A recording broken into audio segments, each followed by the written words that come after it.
sink full of dirty dishes to be dealt with today, unfortunately.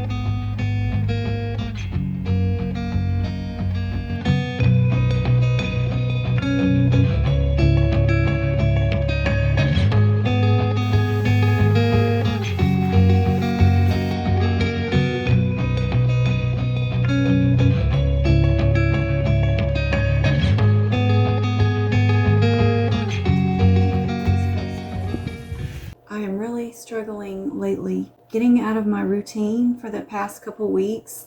It started with vacation, which should be a wonderful thing, right? To family coming to visit should be another wonderful thing, right? To just trying to pick up the pieces when all of that's over. And I've been out of my routine for like 2 weeks.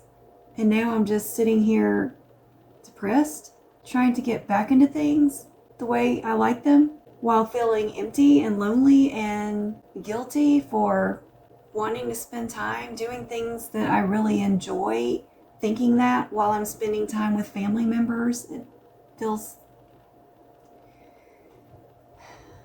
It's just a huge internal struggle. I've had times today I've wanted to cry and I couldn't. Wondering if you ever go through anything like that? When you have been out of your routine due to circumstances like vacations, family visiting, whatever else was happening, was it hard for you to get back into your routine that you enjoy so much? Inertia. Here's what I found. Autistic people tend to experience a lot of inertia, so it takes time and effort to get going or change course. It takes quite a bit of work to get our mental resources lined up and embark on a course of action. A disruption to routines means discarding all of our expectations, abruptly changing course, and probably starting from scratch. That's what I feel like I'm doing. I feel like I'm having to start from scratch. Also, we have trouble with executive functioning skills. When an autistic person develops a routine that they strictly adhere to, it makes sense to them at some level. So when we don't have that strict routine, we struggle. And when something unpredictable happens, it's hard to keep our emotions in check.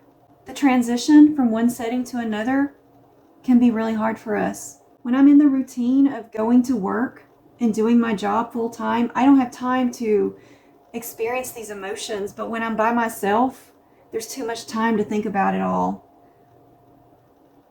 I imagine I have years of emotional baggage that I just have not dealt with. And so I go through my daily life of going to my job feeling like it gives me a sense of purpose and telling myself that I'm helping other people. So what can be wrong with that? So autistic inertia can be trouble with resuming your normal activities after disruptions, which is what I'm experiencing right now. Maybe not feeling stuck. Maybe it makes you feel stuck, and you might feel unmotivated. Just to get my butt off this seat of this chair and do something right now, the thought of that is just too much. I feel dysregulated. Maybe I need stimming more when times like this. I notice myself stimming on myself and in my car. I'm glad there's an answer to how I'm feeling, because I wasn't able to explain it to myself until I found the answer. I'm not going to bite my lip today. Just wanted to share some struggles so you know you're not alone. Other people with autism are going through struggles too. I feel like I'm never good enough, and I feel like nothing I ever do is good enough, and I can't understand why. I can't understand why what I do is not good enough. Why, when, like for instance, I kept Alexis over, yesterday, and it felt like nothing I did with her was good enough.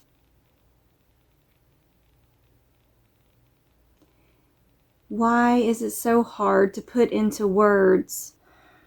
There's got to be other people that struggle with this.